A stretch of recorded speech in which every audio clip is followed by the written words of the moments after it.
Education develops the intellect, and the intellect distinguishes man from other creatures. It is education that enables man to harness nature and utilize her resources for the well-being and improvement of his life.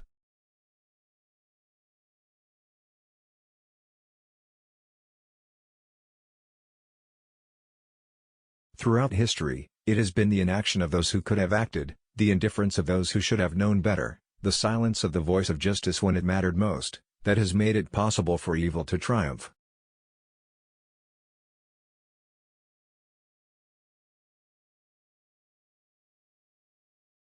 We must become bigger than we have been, more courageous, greater in spirit, larger in outlook. We must become members of a new race, overcoming petty prejudice, owing our ultimate allegiance not to nations but to our fellow men within the human community.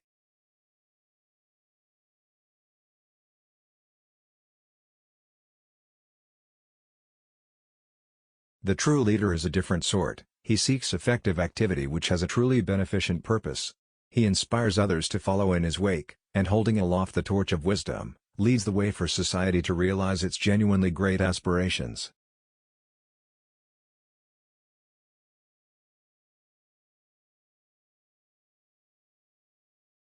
If a strong government finds that it can, with impunity, destroy weak people, then the hour has struck for that weak people to appeal to the League of Nations to give its judgment in all freedom.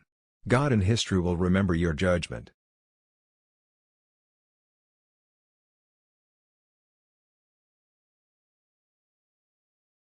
There is always something moving, brewing.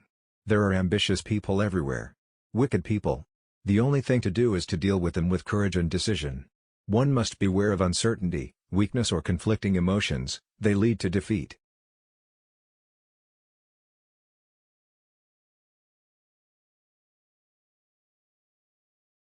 History teaches us that unity is strength, and cautions us to submerge and overcome our differences in the quest for common goals, to strive, with all our combined strength, for the path to true African brotherhood and unity.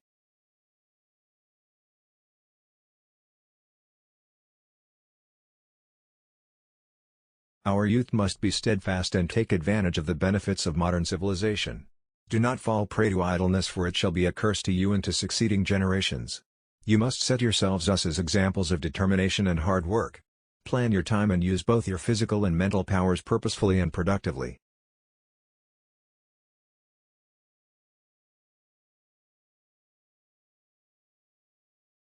He, the Almighty, taught us that all human beings are equal regardless of sex, national origin and tribe. And He also taught us all who seek Him shall find Him.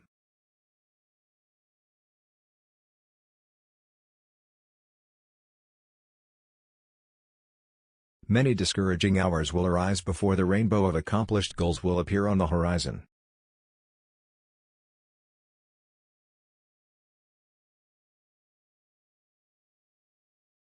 Let us set our goals too high, let us demand more of ourselves than we believe we possess.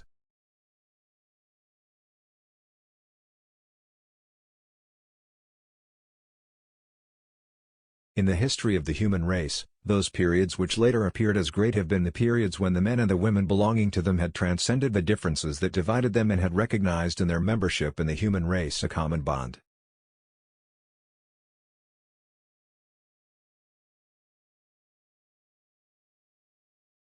Knowledge paves the way to love, and love in its turn fosters understanding, and leads one along the path of great common achievements.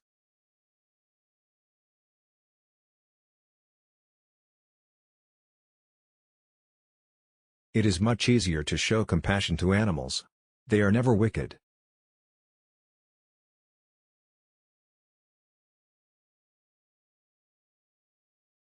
If each and everyone endeavors to cooperate and work in as much as his capacity permits, our faith rests upon the Almighty God that He would bless the results for us.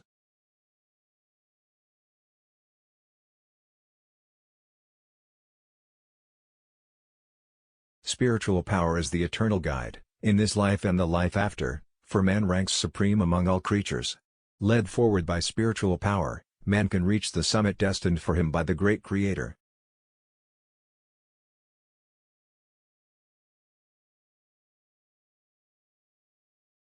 This world was not created piecemeal. Africa was born no later and no earlier than any other geographical area on this globe. Africans, no more and no less than other men, possess all human attributes, talents and deficiencies, virtues and faults.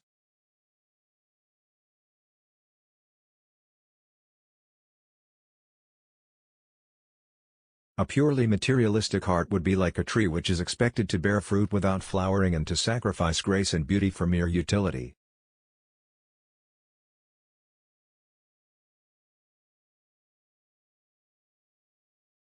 It is both the duty and responsibility of the world's fortunate few to help fulfill the legitimate aspirations of the unfortunate many.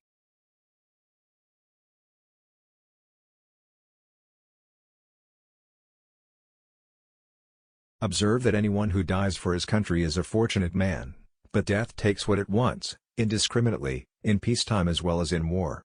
It is better to die with freedom than without it.